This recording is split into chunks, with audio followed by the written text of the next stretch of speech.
English ही पार लगाएगा आपको, क्योंकि इंग्लिश ही एक ऐसा सब्जेक्ट है जिसमें आप बचपन से पढ़ते आ रहे हो, और ये आपको बस क्या करना है, थोड़ा सा उसको एज देना है, थोड़ा सा और साइन करना है, और साइन करने के साथ आप में चमक आ जाएगी, आपकी इंग्लिश की प्रबलता बढ़ जाएगी। तो इंग्लिश को समझने के लिए, क्योंकि ये कम्पिटिटिव एग्जाम्स में जो है ज़्यादातर आते हैं, और इसका वेटेज जो है, जो एक्टिव एंड पैसिव अभी हम लोग करने जा रहे हैं, उसका वेटेज बहुत ज़्यादा है एसएससी के खासकर एग्ज़ाम में, और ऐसे ये एनडीए और सीडीएस के एग्ज़ाम में भी आते हैं।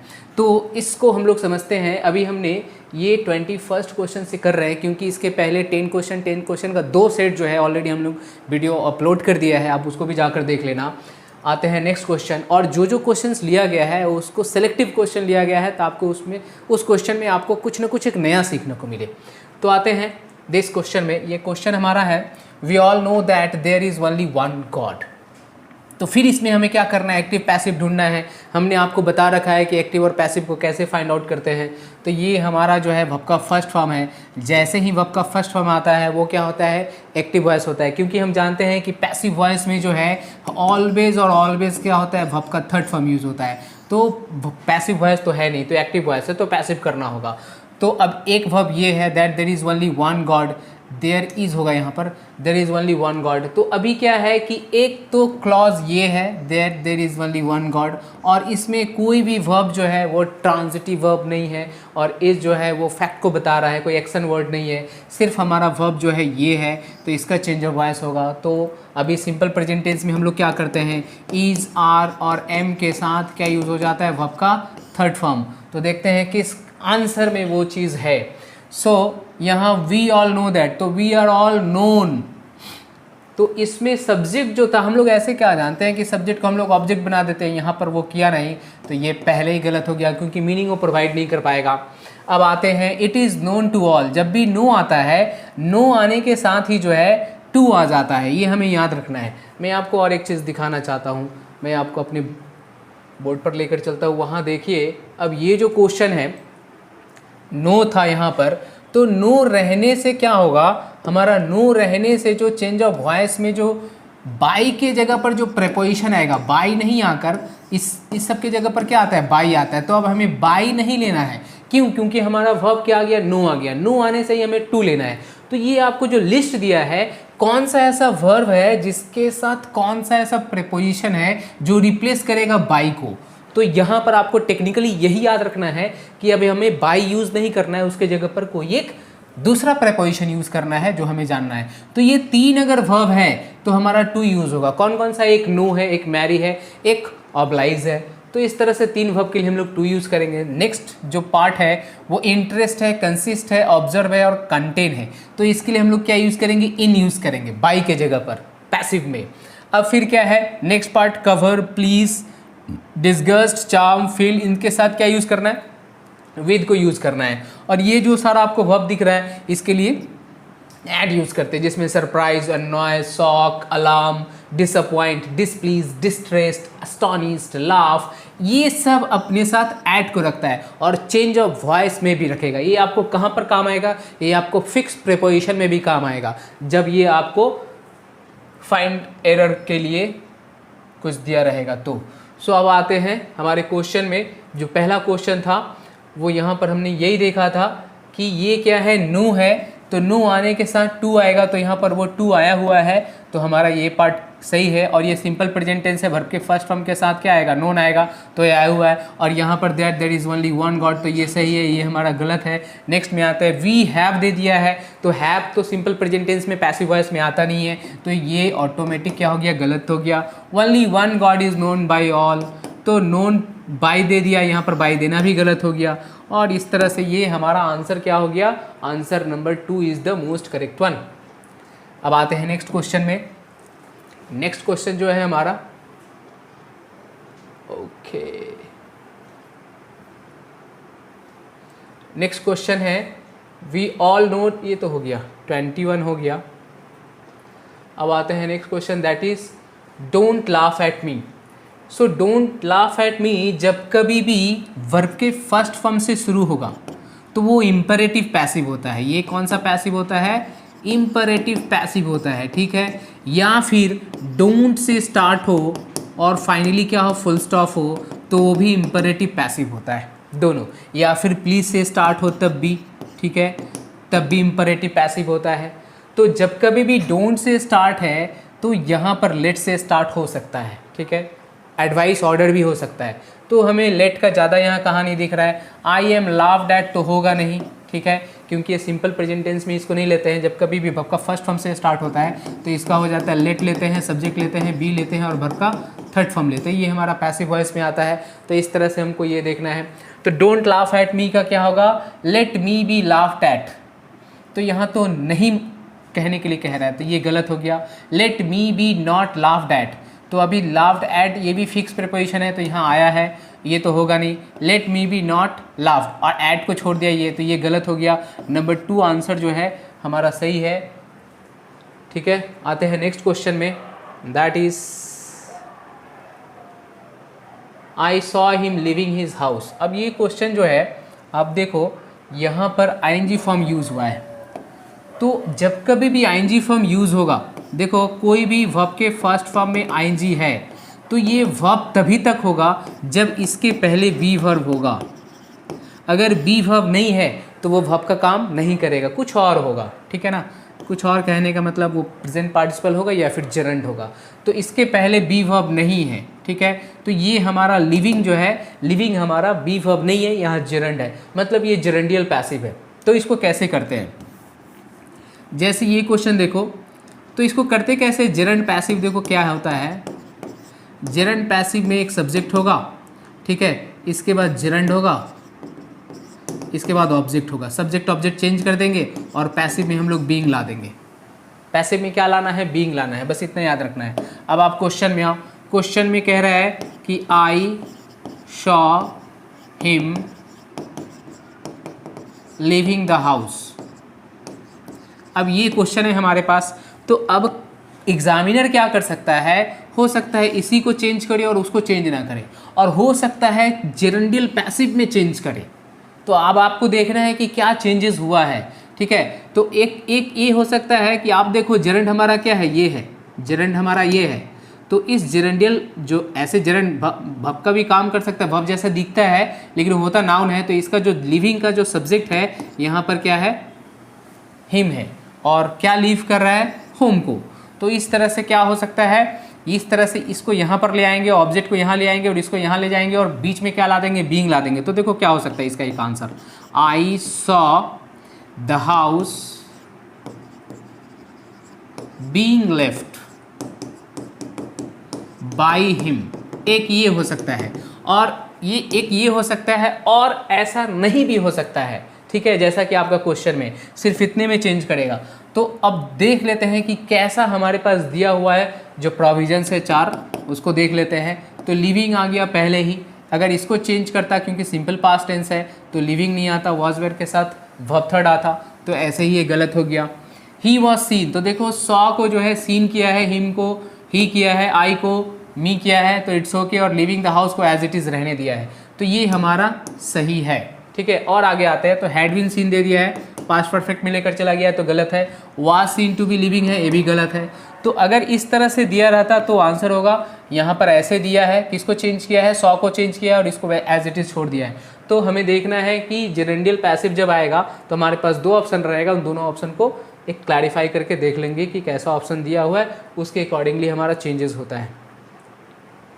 ओके, नेक्स्ट क्वेश्चन है नंबर 24। यहाँ कह रहा है the shirt can't be Warne by me, can't be Warne by me any longer. तो अब जब कभी भी पैसिव वॉइस होगा तो पैसिव वॉइस में क्या बताया गया कि बी वर्ब के साथ वर्ब थर्ड आएगा, तो ये पैसिव वॉइस होता है। और क्या, बीइंग के साथ वर्ब थर्ड आएगा तो पैसिव वॉइस होता है, बीइंग के साथ वर्ब थर्ड आएगा तो, और बी के साथ वर्ब थर्ड आएगा तो, ये सारे के सारे क्या होते हैं, पैसिव वॉइस होते हैं। तो एक्टिव जब करने जाएंगे ना तो आपको सिर्फ इतना याद रखना है कि ये सारा का सारा यूज़ नहीं होगा एक्टिव वॉइस में, ये सारे यूज़ नहीं होते हैं, बी वर्ब नहीं होते हैं, मतलब ये सारे वॉज वर्ब यूज़ नहीं होगा, बीइंग यूज़ नहीं होगा, बिन नहीं यूज़ होगा, बी नहीं यूज़ होगा। तो आप देखो पैसिव का ये जो पार्ट है अब ये यूज़ नहीं होगा, और अल्टीमेटली बाई जो होता है वो भी यूज़ नहीं होता है। तो ये हमारा एक्टिव वॉइस में 2 तो यूज़ नहीं होगा, अगर 2 यूज़ हो गया तो कहने का मतलब कुछ ना कुछ गड़बड़ है, ठीक है। तो अब हमें ये देखना है कि ये दोनों कौन सा नहीं लिया और एक्टिव भी कर दिया है, मतलब हमारा शर्ट जो है सब्जेक्ट है, मी जो है ऑब्जेक्ट है, तो मी आई हो जाएगा। तो I can not bear this shirt any longer, तो ये तो कैन नॉट भी था, तो कैन नॉट बियर सही है, वॉन्ट नहीं है, वर्ब का फर्स्ट फॉर्म है, तो ये सही है। तो हमारा ये जो है आंसर होने का चांसेस सही है, हो सकता है। वियरिंग ऑफ दिस शर्ट दे दिया है, एनी लॉन्गर इज नॉट दे दिया है, तो गलत है। The shirt is to be born, ये भी गलत है, इज ला दिया है, कैन नॉट लाना चाहिए था। यहाँ कैन नॉट बी बॉर्न है तो पैसिव था और पैसिव भी रहने दिया, तो एक्टिव तो किया नहीं, तो ये गलत है। तो इस तरह से हमारा 24 का आंसर नंबर 1 है। आते हैं नेक्स्ट में, दैट इज नंबर 25। ओके 25 में कह रहा है कि someone saw him picking up a gun. अब इसमें भी देखो आपका जरंट पैसिव दिया है, तो फिर हमने क्या बताया कि ये इसको साइलेंट कर देंगे और ये हमारा पिकिंग जो है वर्ब है और ये हमारा सब्जेक्ट है और गन क्या है ऑब्जेक्ट है। अगर जिरंडिल से करेगा तो इसको इधर करेगा, उसको उधर करेगा और सिंपली बीइंग ला देगा, और ऐसा नहीं भी एग्जाम में आंसर दिया जा सकता है। ठीक है, तो हम देखते हैं सॉ हिम है तो वाज सीन होगा, तो ये है he was seen pick up a gun by, तो पिकिंग अप को पिकअप कर दिया, तो ये गलत है। He was seen picking up a gun by someone, तो बाई समवन लाया है, तो ये सही है। और बाई समवन नहीं भी लाया जाता तब भी सही रहता।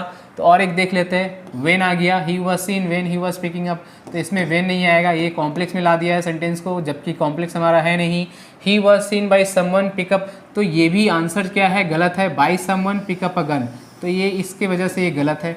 तो इस तरह से हमारा आंसर नंबर 2 जो है एकदम सही है, जैसे अगले क्वेश्चन में था।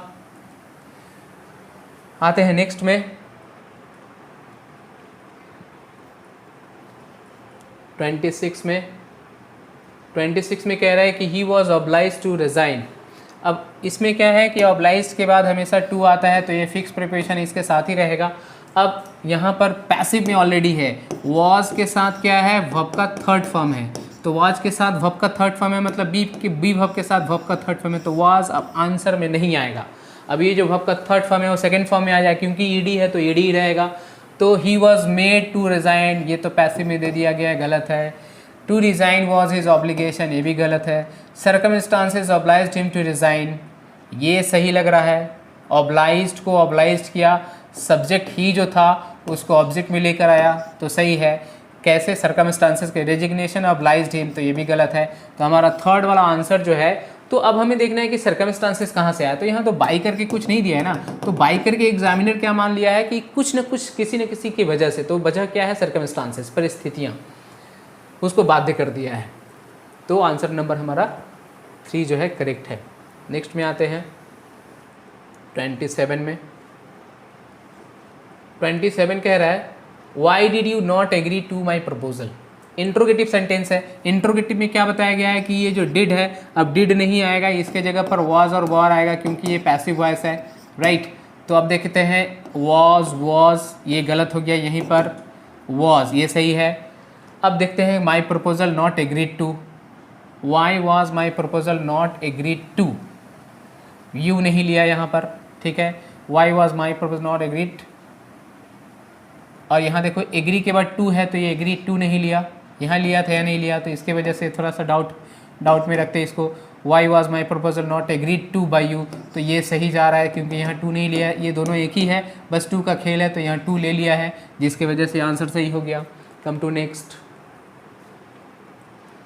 अब आते हैं नेक्स्ट में 20 नंबर 8। ओके, सो 28 कह रहा है it is time to take tea. It is time to take tea. अभी देखो यहाँ पर कह रहा है कि it is time to take tea. To take क्या हो गया, इन्फिनेटिव हो गया। इन्फिनेटिव में क्या होता है, टू के साथ वर्ब फर्स्ट आता है। पैसिव में क्या करते हैं, टू बी और वर्ब थर्ड लाते हैं, ये पैसिव वॉइस का पार्ट होता है। तो इस तरह से देखेंगे कि टू वर्ब थर्ड कहाँ पर आया है। तो अभी देखो इसमें वॉज कर दिया है, यहाँ प्रेजेंट टेंस चल रहा था, वॉज कर दिया, गलत। It is time for tea to be taken, तो सही है, क्योंकि इस इन्फिनेटिव का ऑब्जेक्ट क्या था, टी था, तो इसको सब्जेक्ट में ले आया है, तो यहाँ ये सही गया है, ये प्रेजेंट टेंस में ही रखा है। It is time that T should be taken का कोई कहानी नहीं है, लिया जाना चाहिए ऐसा कुछ क्वेश्चन में नहीं कह रहा है। It is time that T had been taken, नई बात है। तो हमारा 2 नंबर जो आंसर है इज़ द मोस्ट करेक्ट। अब आते हैं नेक्स्ट में नेक्स्ट है 29 और इसमें कह रहा है the member should adhere to all the decisions. अब मेंबर्स को जो है डिसीजंस को फॉलो करके चलना है, ठीक है। अब देखना है कि हमारा सब्जेक्ट कौन है। सब्जेक्ट हमारा क्या है, मेंबर्स। ऑल द डिसीजंस क्या है, ये हमारा ऑब्जेक्ट है। शुड एडहेयर टू क्या है, ये हमारा वर्ब है। अब देखना है कि शुड बी एडहेयर्ड किस में है, तो शुड बी एडहेयर्ड यहाँ है। Should adhere to first form ही ले लिया तो गलत है, क्योंकि मॉडल में क्या आता है, मॉडल वर्ब के साथ अगर वर्ब का फर्स्ट फॉर्म रहेगा तो modal verb as it is रहता है, बी आता है और साथ में क्या आता है, वर्ब थर्ड आता है। बस इतना याद रखना है। तो शुड बी एडहेयर टू आया है, ओके। और कहाँ आया है देख लेते हैं। इसमें शुड लिया ही नहीं है तो ये गलत है। शुड एडहेयर टू सिंपल में ही रहने दिया है, मतलब एडहेयर ही रहने दिया है, पैसिव में नहीं गया है, तो ये गलत हो गया। तो इस तरह से बस चुटकी में देख लेना है कि क्या फॉर्मेट है और क्या लाना है। तो बस इतना ही याद रखने से आपको आंसर आ जाएगा झट से। आते हैं नंबर लास्ट क्वेश्चन में, और ये नंबर लास्ट क्वेश्चन जो है वो है don't speak until someone speaks to you. अब इसमें देखो आपको मीनिंग कह रहा है कि डोंट स्पीक, तब तक बात मत करो जब तक आपसे कोई बात नहीं करता है। अब इसमें देखना है कि सारे में don't speak don't speak don't speak don't speak रखा है, मतलब कहीं ना कहीं समवन स्पीक्स टू यू में चेंज किया है। तो स्पीक जो है हमारा वर्ब का फर्स्ट फॉर्म है, मतलब ईज आर और एम के साथ क्या आएगा, वर्ब का थर्ड फॉर्म आएगा पैसिव में। तो किस में किया है, अब ये यू जो है ऑब्जेक्ट है, you are spoken to, don't speak until you are spoken to एक बता रहा है, और समवन इज स्पोकन टू, ठीक है। समवन जो हमारा सब्जेक्ट है, someone speaks to you, someone को समवन रहने दिया है तो ये गलत हो गया, ठीक है। You have been spoken to, ये टेंस गलत कर लिया है तो गलत है। फिर यहाँ someone has been spoken to, ये भी टेंस गलत कर लिया है। तो हमारा क्या है, ये सिंपल प्रेजेंट टेंस में था, इज आर एम के साथ वर्ब थर्ड आया है, ऑब्जेक्ट को सब्जेक्ट कर लिया है, और हमने क्या बताया था कि सब्जेक्ट अगर समवन हो तो बाई नहीं करके भी ला सकते हैं। तो हमारा number 1 is the most correct one. इस तरह से हमने 10 क्वेश्चन तो अभी कर लिया। हमने वीडियो बहुत छोटा रखा है सो दैट आपको एक अटेंशन रहे कि 10 क्वेश्चन देखें, उसमें कुछ रूल्स आया है उसको आप देखो कि कैसे किया गया है। और अगर आपको थोड़ा सा भी वैल्यू कर रहा है ये वीडियो तो kindly like share and subscribe. Thank you, thanks a lot.